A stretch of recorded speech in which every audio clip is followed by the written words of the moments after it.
po ni Boying Remulla. Mukhang kinakabahan na po yung mga DDS. Mukhang kumakabog na ho ang dibdib ng mga DDS. Oo, siya nga, kasama si Bondok at Marcoleta, sabi ni Erotica Gan. O, game! Ba't pa si Boying, patay tayong lahat, maniwala kayo. Eh kaso, ayan, nakaupo na nga. Di mo ba? Atras natin ha, mga bossing. Oh. Ba't pa si Boying, patay tayong lahat, maniwala kayo. Oh. Eh kaso, ayan na nga, ombudsman na si Boying. Oh. Ba't pa si Boying, patay tayong lahat, maniwala kayo. Bakit? Alatang meron kayong ginagawa. Meron ba kayong ginagawa? Kaya kabado kayo? Hindi, believe din ho kasi ako talaga sa tapang ni Boying Remulla, mga bossing. Walang sinasanto. Tebes, ano apelido mo? Tebes. Oh, sige, takas ka. Pumunta ka doon sa Timor-Leste. Ayun, huli pa din ho, mga kababayan. Oblo pa din ang bagsak. Sino pa? Kibuloy. Ano apelido mo? Kibuloy. Oh, ayun. Oblo pa din ho ang bagsak, mga kababayan. Oo. Eh, si Boying naman dapat he should have the delicacy na wag na. Kasi wala naman pong naging ombudsman na politiko eh. Eh wala, hindi naman pwedeng dahilan yun. Hindi, walang ombudsman na dating politiko. Dahilan po ba yun? Eh kung karapat-dapat yung tao bilang maging ombudsman? Hindi naman. Di ba tayo kasing mga Pilipino, nasanay ho tayo. Sa tradisyon o sa ganitong ganyan, wala pa ni isang ombudsman na naging politiko. Ang problema niyan, 7 taon to, boss. 7 taon na uupo si Boying Remulla bilang ombudsman. At hindi pwedeng basta-basta gusto nyo lang tanggalin si Boying Remulla bilang ombudsman. Yari kayo, Panelo. Panelo. Baka sama na din yun. Yari kayo dyan. Oh. Di ba? Tuloy. Tignan natin kung sino-sino ng ombudsman. Retired justices. Kailangan retired justices na. Pero kung kwalipikado naman yung tao para maging ombudsman, so wag na. Kasi kailangan mga retired justices din lang ang maging ombudsman. Di pwede yun. Kinukonsensya mo pa. Sana naman, Boying, wag na.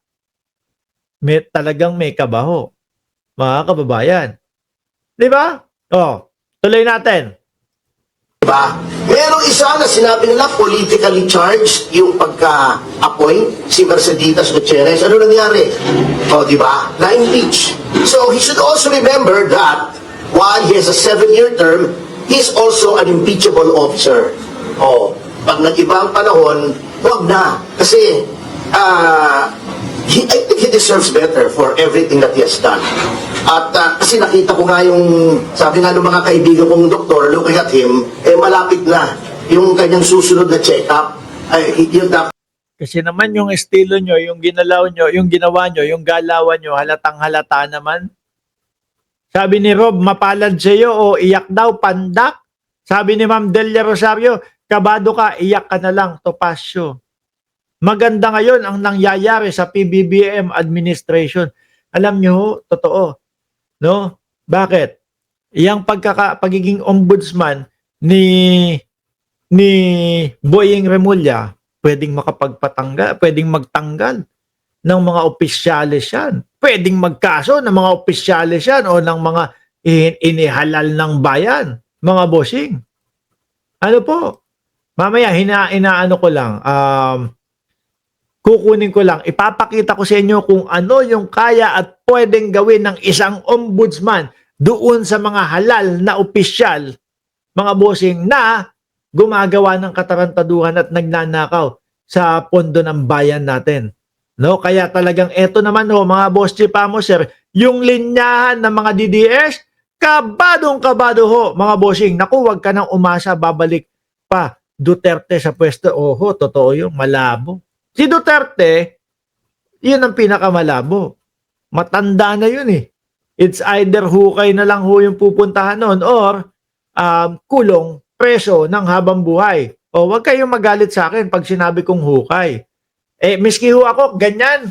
Umabot ako sa 80 anyos. Sabihin mo na, 70 lang. Nag-aantay na din po ako ng hukay ko nun. Medyo matanda na din ako nun. As long as yung mga anak ko maayos na ang buhay. No, kailangan matanggap natin 'yun eh.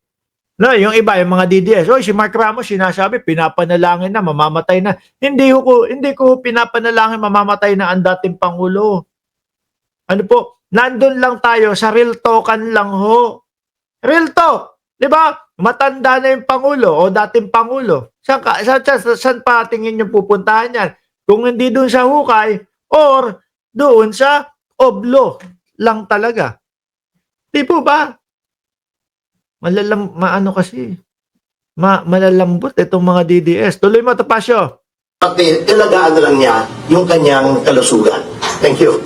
Wala. Kaso, ayan, na-appoint na. Nandiyan na. Eto na. May bumara na sa lalamunan ko. Wala akong tubig dito.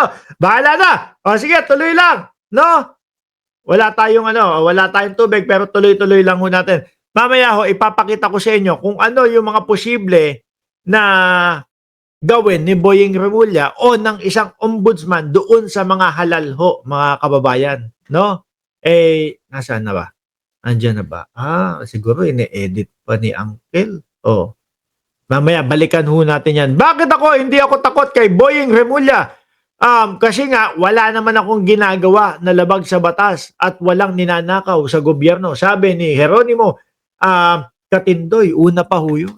At ito pa, isa sa tingin ko, mga kababayan, na kinatatakutan ng mga DDSO. Ano ho? Ito pagpapabukas, pagbubulatlat nung salin ng vice-presidente, mga kababayan. May kapangyarihan. Kasi nung dati, nung Pangulo, si Rodrigo Duterte, ang ginawa ho niyan, mga kababayan, kumbaga, hindi na pwedeng buksan, hindi na pwedeng tignan yung salin, no? Nung mga nakaupo sa gobyerno. Kailangan may pahintulot ng individual para buksan o makita yung kanyang salin. Biruin nyo naman ano ginawa nun. Tapos sila sigaw na sigaw ngayon, transparency, wala doon sa gobyerno ni Bongbong Marcos. Samantalang nung panahon nila, ayan, salin, sila mismo ayaw ipakita. Pati nga ho si Romualdez, mga kababayan Ano sinabi ni Martin Romualdez? Okay ako sa bukasan ng salin. Wala akong problema na makita yung salin ko. Di ba? Kasi hinahamon nung mga Barbie. Barbie. Si Baste ang naghahamon. Pakita mo yung salin mo. Pero sila hindi mapakita yung mga bank accounts nila na di umano may mga pumapasok na bilyong-bilyong pera galing daw po doon sa drug lord na si Sammy Uy. Hanggang ngayon mga kababayan, di ba? Ang dating Pangulong Duterte hanggang sa nakulong na ho. Talagang pinanghawakan niya na hindi bubuksan itong bank account na to namin ni Sara Duterte. Kaso, ayan, mukhang kasama na po sa mabubuksan. Di ba? Iyaan ang kinatatakot nila kay Remulla. Pwede niyang ibalik yung para sa mga government officials o halal ng bayan na mabuksan, makita yung salin. Di ba? Sandali ho, mga bossing. Eto, ipapakita ko ho sa inyo, mga kababayan, kung ano ang pwede nilang kahinatnan dito sa bagong ombudsman. Hindi ko sila tinatakot. Pero, malamang sa alamang, posibleng